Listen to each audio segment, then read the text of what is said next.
Bonjour à toutes et à tous, fidèles auditeurs et lecteurs du Corbeau News Centrafrique. Le CNC. Aujourd'hui, on ne va pas se mentir, ça sent le soufre et le mensonge d'État. On va parler d'un communiqué gouvernemental qui, tenez-vous bien, réussit l'exploit d'insulter la mémoire de nos soldats tombés au champ d'honneur. Pour décrypter cette incroyable histoire, j'accueille notre journaliste de terrain, Lucie. Bonjour Lucie. Bonjour Adèle Kanzoro et bonjour à tous nos auditeurs. C'est avec un goût amer que nous allons revenir sur ce communiqué. Un goût amer, c'est le moins qu'on puisse dire. Lucie. Alors, après cette attaque sur Amda Fock, dans la Vakaga, qu'est-ce que nous sort le gouvernement centrafricain ? Eh bien, Adèle Kanzoro, après cette attaque d'Amda Fock, le gouvernement centrafricain publie un communiqué qui fait fi de ses soldats tués et ose présenter une déroute militaire comme une victoire et pire, comme une situation soi-disant maîtrisée. Comme une victoire, Lucie ? Mais on marche sur la tête ? Exactement, le texte lu par le ministre de la Communication, Evariste N'Djamena, restera sans aucun doute dans les annales comme un monument d'hypocrisie. Le pays vient de connaître une offensive coordonnée d'une ampleur peu commune depuis des années et Bangui répond par un mensonge d'état pur et simple, quitte à bafouer la mémoire de ses propres militaires. Un monument d'hypocrisie, Lucie, c'est le mot juste. On parle quand même d'une offensive de grande envergure et la réponse, c'est le déni le plus total. Et dans ce communiqué que nous dit le gouvernement à propos des forces onusiennes ? Dans ce communiqué, le gouvernement se dit, je cite, préoccupé par des tirs ayant touché la base de la MINUSCA, fin de citation, et évoque vaguement, je cite encore, plusieurs casques bleus blessés, fin de citation. La question est, comment un gouvernement censé gérer une crise peut-il ignorer le bilan exact d'une force onusienne déployée sur son propre territoire ? C'est pourtant un secret de polichinelle. Adèle Kanzoro, 3 casques bleus zambiens ont été touchés, dont un grièvement. Alors là, c'est le pompon, Lucie.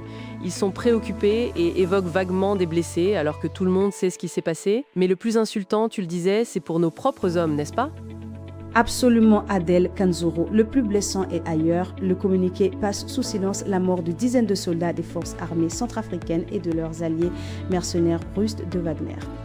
Ils sont tombés sous les balles d'une coalition dont le pouvoir feint d'ignorer l'origine. Aucun mot de compassion, aucune condoléance aux familles endeuillées. C'est un silence assourdissant. C'est une honte. Pas un mot de compassion pour ceux qui sont morts au combat. Le dictateur Faustin Archange Touadéra et son gouvernement traitent donc nos militaires comme de la simple chair à canon. Lucie ?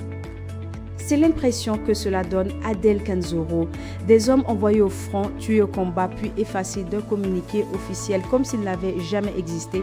C'est une façon de les déshumaniser. C'est ahurissant. Et depuis des années, on nous rabâche que la paix est revenue, que la sécurité est totale. Cette attaque à Amda Fock, c'est un réveil brutal pour tout le monde, non ? Oh que oui, c'est un réveil rude. Depuis des années, le régime claironne à grands coups de propagande que la paix et la sécurité sont revenus sur toute l'étendue du territoire national.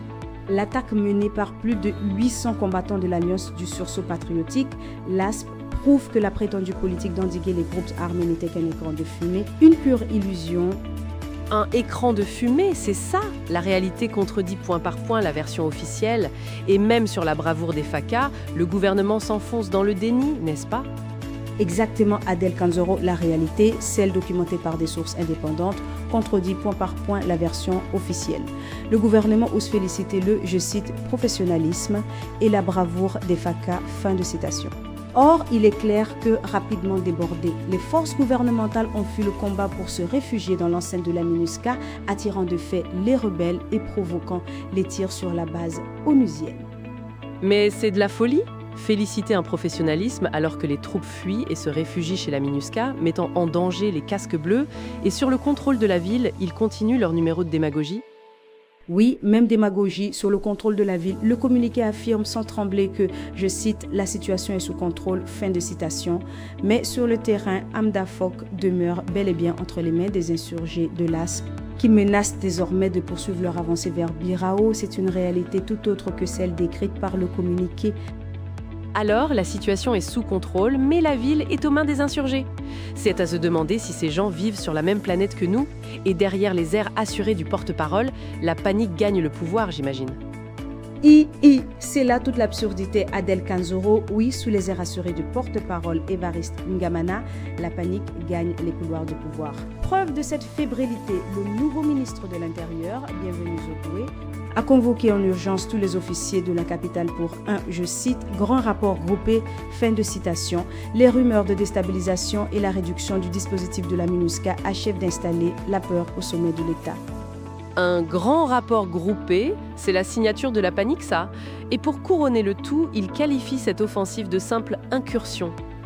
Oui, en qualifiant cette offensive de simple, je cite, incursion de groupes venus de l'autre côté de la frontière. Fin de citation, le gouvernement choisit la politique de l'autruche. Pendant ce temps, les familles des soldats tués attendent toujours qu'on prononce au moins une fois le nom de leur mort. La politique de l'autruche, mais les familles, elles, ne peuvent pas faire l'autruche. Elles attendent juste un peu de dignité et de reconnaissance pour leurs proches. C'est inadmissible. Merci beaucoup Lucie pour ce décryptage sans concession de cet article.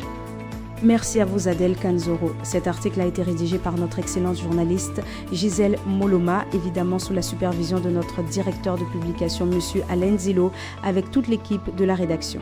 Et pour nos auditeurs qui souhaitent nous contacter, le numéro de téléphone et WhatsApp de Corbeau News Centrafrique est le +2 236 75 72 18 21 ou le 70 16 44 65. Merci de nous avoir suivis et à très bientôt.